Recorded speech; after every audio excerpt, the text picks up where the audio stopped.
भूतहा अस्पताल।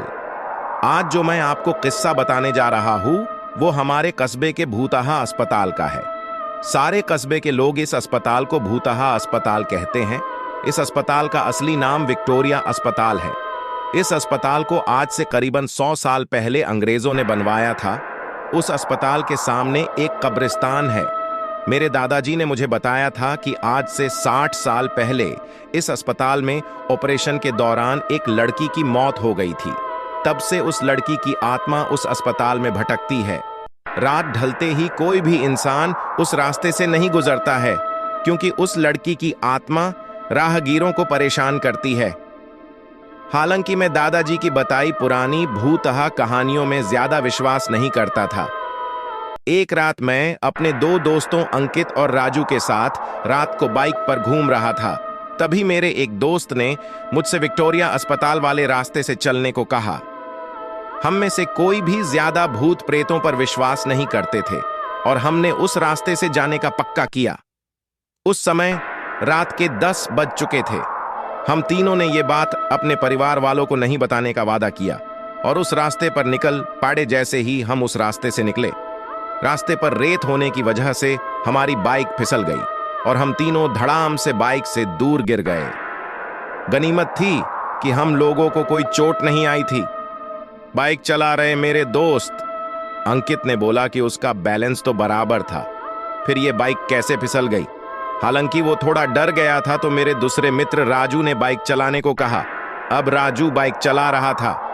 हम 1 किलोमीटर ही चले थे कि अचानक हमारी गाड़ी का टायर पंचर हो गया और गाड़ी की स्पीड तेज होने से गाड़ी इस बार फिर पिछली बार से भी दूर तक फिसलती गई। इस बार हमें कोहनियों और घुटनों पर थोड़ी चोट आई थी। अंकित फिर से बोला कि इस जगह में जरूर कोई गड़बड़ है, हम लोग वापस उल्टे चलते हैं। लेकिन मैंने और राजू ने उसकी बात नहीं मानी और बाइक उठाकर पैदल चलना शुरू कर दिया। हम थोड़ी दूर ही चले थे कि अचानक किसी लड़की के चीखने की आवाजें सुनाई दी। ये सुनकर हम रुक गए और अंकित बोला, यार तुम लोगों को चीखने की आवाज सुनाई दी क्या? हमने उसकी बातों को अनसुना कर कहा कि कोई जानवर की आवाज होगी। 5 मिनट चलने के बाद फिर वही चीख फिर से सुनाई दी। इस बार तो हम दोनों को भी थोड़ा डर लगने लगा। हम तीनों ने वापस चलने के बारे में सोचा, लेकिन हम रास्ते के बीच में आ गए थे। पीछे चलने में 3 किलोमीटर और आगे चलने में 2 किलोमीटर और बाकी थे। हम लोगों ने आगे जाने का सोचा। थोड़ा आगे चलने पर हमें बरगद के पेड़ के नीचे एक औरत दिखाई दी। इतनी रात को अकेली औरत को देखकर हमारे तो रोंगटे खड़े हो गए थे। हम लोगों ने पीछे मुड़ने का सोचा। तभी वो बूढ़ी औरत चिल्लाई, बेटा रुको, मुझे हाईवे तक का रास्ता बता दो। हमने पूछा कि इतनी रात को आप इस रास्ते से कैसे निकल रही हो?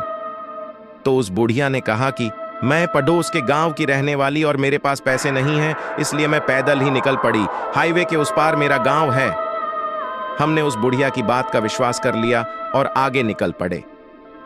रास्ते में वो बुढ़िया हमसे सारी बातें पूछने लगी। बुढ़िया हम तीनों के पीछे चल रही थी। हम तीनों दोस्त अब अपनी बात कर रहे थे। तभी राजू बोला कि लो मांझी, आपका रास्ता आ गया। और वो जैसे ही पीछे मुड़ा तो वहां कोई नहीं था। हम तीनों की तो सिट्टी पिट्टी गुल हो गई। हम बाइक को धक्का मारते हुए जोर से भागने लगे। भागते भागते अंकित ठोकर खाकर गिर गया और हमें जोर से चीखें सुनाई दी। हमने भी बाइक को वहीं पटककर अंकित को साथ लेकर दौड़ने लगे और अस्पताल के पास कब्रिस्तान तक पहुंच गए। ये सब घटित होते 12 बज। हम पसीने से तरबतर हो गए थे और कब्रिस्तान पार कर एक मंदिर में रुक गए, क्योंकि अगर बिना बाइक के घर जाते तो जूते पैटे। इसलिए उस रात मंदिर में ही रुक गए और सुबह होते ही बाइक लेकर अपने अपने घर आ गए और घर वालों दोस्त के यहाँ रुकने का बहाना बना दिया। उस रात के बाद से हम उस रास्ते से कभी नहीं गए। मुझे आज भी सपनों में वो भूतिया बुढ़िया और चीखने की आवाजें आती है। इस तरह की और भी मजेदार वीडियो देखने के लिए हमारी वीडियो को लाइक करें और चैनल को सब्सक्राइब करें और साथ ही साथ बेल आइकन को भी दबा दें, जिससे हमारी आने वाली हर वीडियो को आप देख सकें।